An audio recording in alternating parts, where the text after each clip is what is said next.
नमस्कार दोस्तों, आपका स्वागत है हमारे YouTube चैनल केमिकल कॉन्सेप्ट्स में। आज हम लोग सीखेंगे मोनोसैकेराइड्स में इपीमर तथा एनोमर। ये जो कार्बोहाइड्रेट आपका चैप्टर है उसके अंतर्गत आते हैं, बहुत आता है परीक्षा में इससे जुड़ा हुआ। तो इपीमर और एनोमर क्या है, इनके बारे में हम अध्ययन करेंगे। आइए शुरू करते हैं।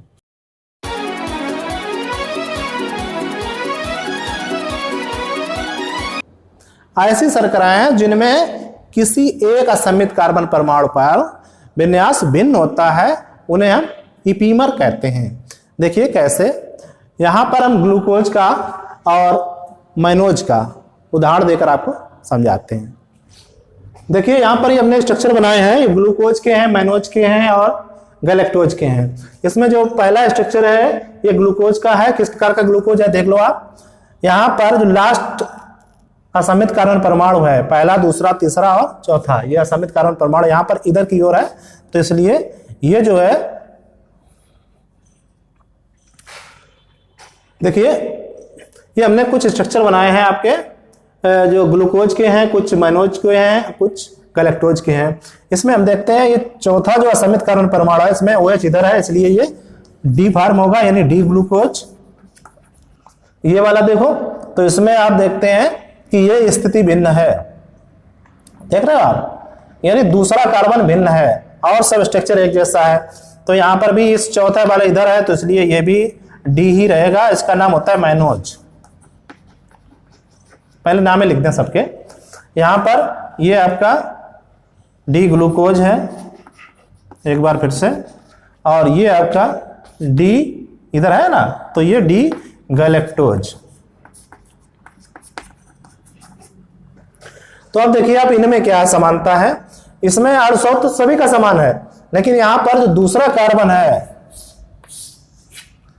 ये इनमें OH समूह जो है उसके विन्यास में भिन्नता है। इसमें राइट हैंड साइड में, इधर लेफ्ट हैंड साइड में। तो इपीमर की परिभाषा मैंने बताया कि वे यौगिक जिनमें किसी एक असमित कार्बन परमाणु पर जो जुड़े हुए समूह होते हैं उनमें भिन्नता पाई जाती है, इपीमर कहलाते हैं। तो यहां पर कौन से कार्बन पर, पहला, दूसरा, दूसरे कार्बन पर भिन्नता है, इसलिए इसे हम C2 इपीमर बोलेंगे।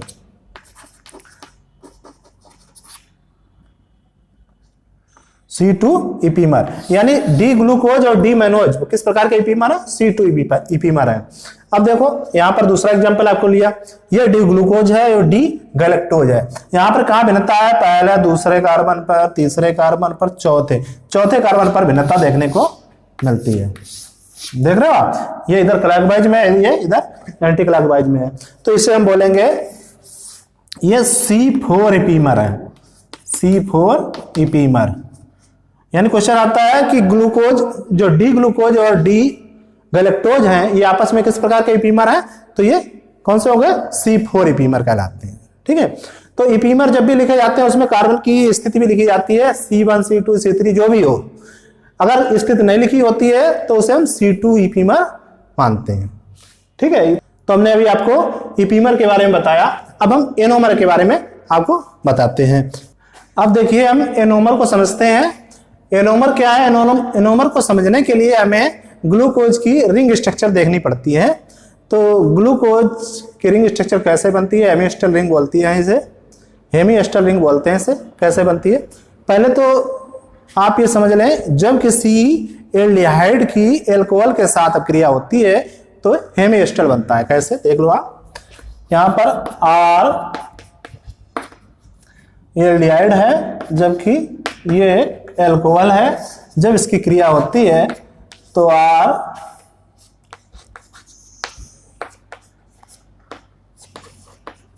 ये एक हेमिएस्टर बनता है। लेकिन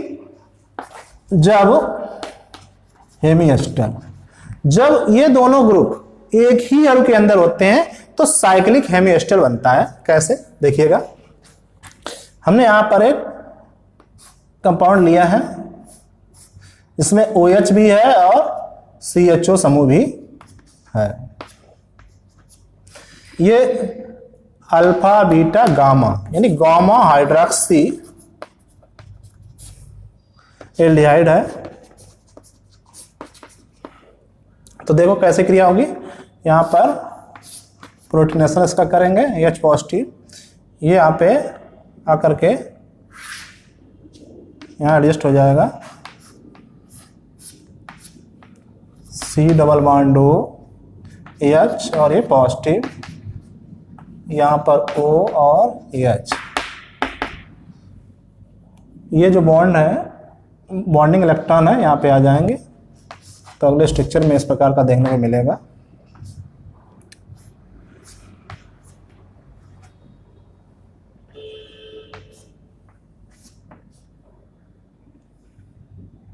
ये वाला यहाँ पे आ जाएगा,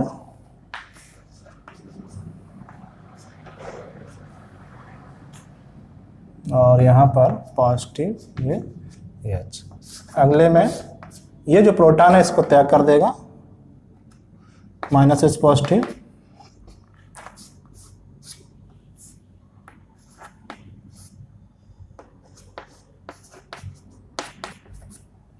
इस प्रकार से ये एक साइक्लिक रेजिस्टर बन गया। अब देखो अगर रिंग बड़ी है थोड़ी, हमने यहां पर दूसरा ले लिया, डेल्टा हाइड्रोक्सी एल्डिहाइड, इसमें हमने थोड़ा बड़ा कर दिया, मान लिया इस प्रकार का स्ट्रक्चर, ये OH और यहां पर CHO समूह है, अल्फा बीटा गामा और डेल्टा पे OH लगा है। तो इसकी जब यही क्रिया होगी इसी प्रकार से, तो बन जाएगा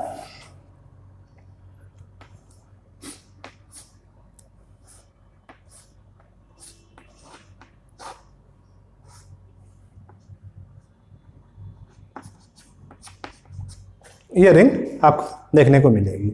तो इस प्रकार से ये हेमिस्टल रिंग बन गई, साइक्लिक हेमिस्टल बन गया। यहाँ पर ये रिंग जो है आपकी 5 मेंबर्ड है, और जबकि ये वाली आप देख रहे हैं 6 मेंबर्ड रिंग बनी है। अब ऐसे ग्लूकोज में कैसे होती है वो हम आपको दिखाते हैं। अब देखिए यहाँ पर हम ग्लूकोज काढ़ ले रहे हैं, CHO CHOH CHOH CH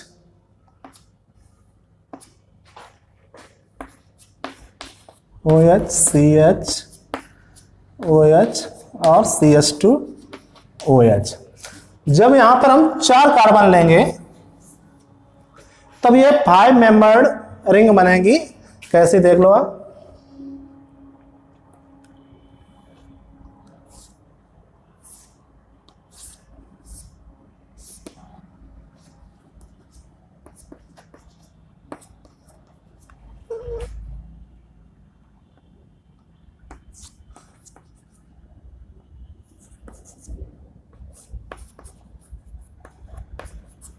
ये फ्यूरेनोज रिंग बन गई 5 मेंबर्ड, फ्यूरेनोज रिंग।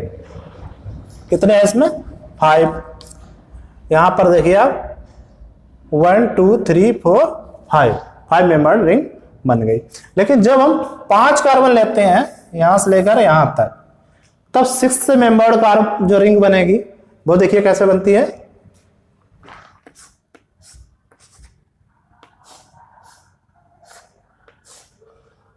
यहां पर H OH OH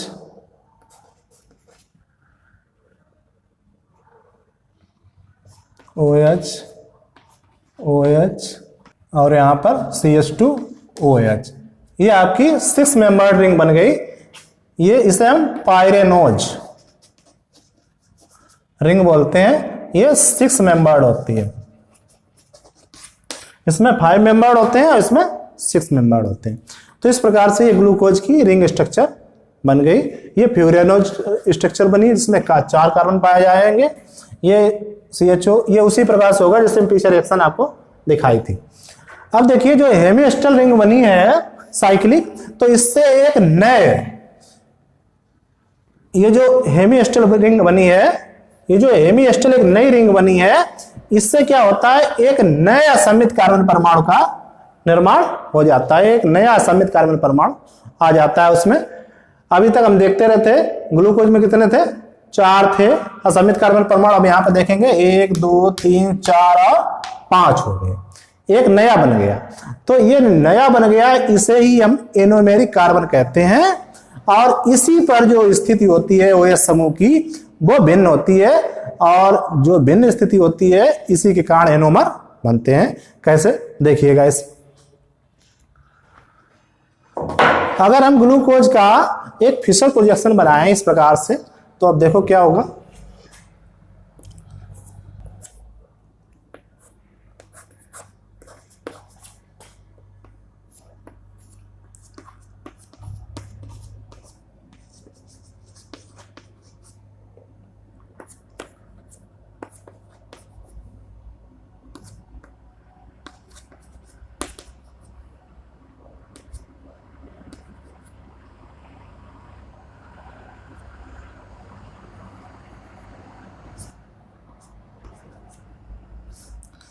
ये और एक ये इस प्रकार का। अब देखिए ऐसा ही एक दूसरा भी हो सकता है जिसमें इस प्रकार की स्थिति हो सकती है।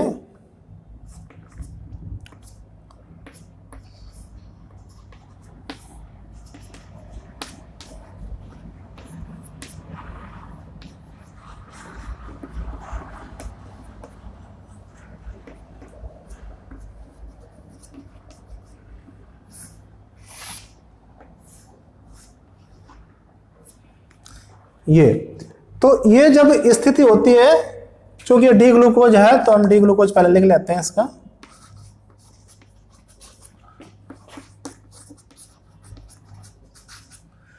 एक स्थिति में इस साइड में ये है तो इसे हम अल्फा डी ग्लूकोज बोलेंगे, और एक स्थिति में इस साइड में है इसलिए इसे बीटा डी ग्लूकोज बोलेंगे। ये दोनों ही क्या कहलाते हैं आपस में, एनोमर।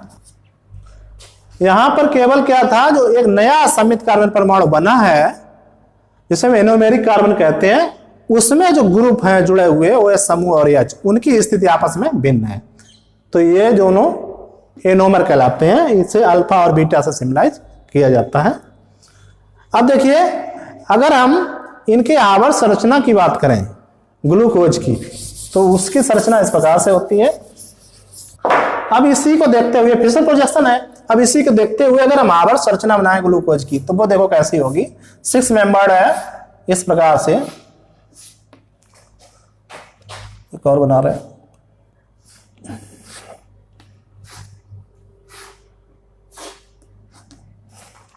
देखिएगा यहां पर ये जो O है वो यहां पर मैंने रख दिया, इससे जुड़ा हुआ एक कार्बन है वो यहां पर स्थिति होगी, एक H और एक OH।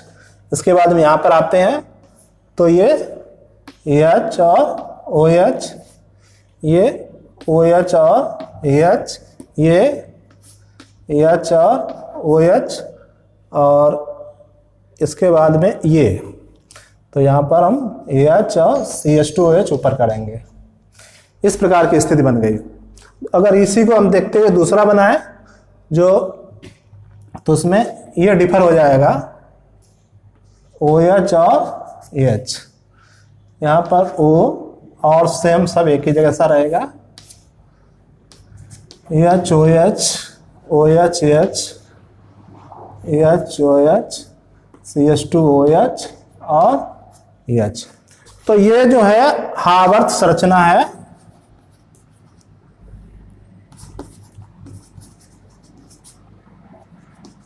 आप ग्लूकोज, तो ये कैसा ग्लूकोज है, डी ग्लूकोज है, ये भी डी ग्लूकोज है। ये एनोमेरिक है, किस प्रकार का, एक अल्फा एक बीटा है ना। अभी हमने देखा था इसमें अल्फा और बीटा, ऐसा ही यहां पर भी है। ये स्ट्रक्चर दोनों बन गए, डी ग्लूकोज की है। ये कौन सी फार्म है, आवर्त फार्म है। अब देखिए इसमें डी ग्लूकोज है, एक अल्फा है और एक बीटा डी ग्लूकोज है। तो अल्फा कौन सा होता है, जिसमें OH समूह नीचे की ओर होता है वो अल्फा डी ग्लूकोज होता है, और जिसमें OH की ऊपर की ओर होता है वो बीटा डी ग्लूकोज होता है। ये दोनों आपस में क्या कहलाते हैं, एनोमर।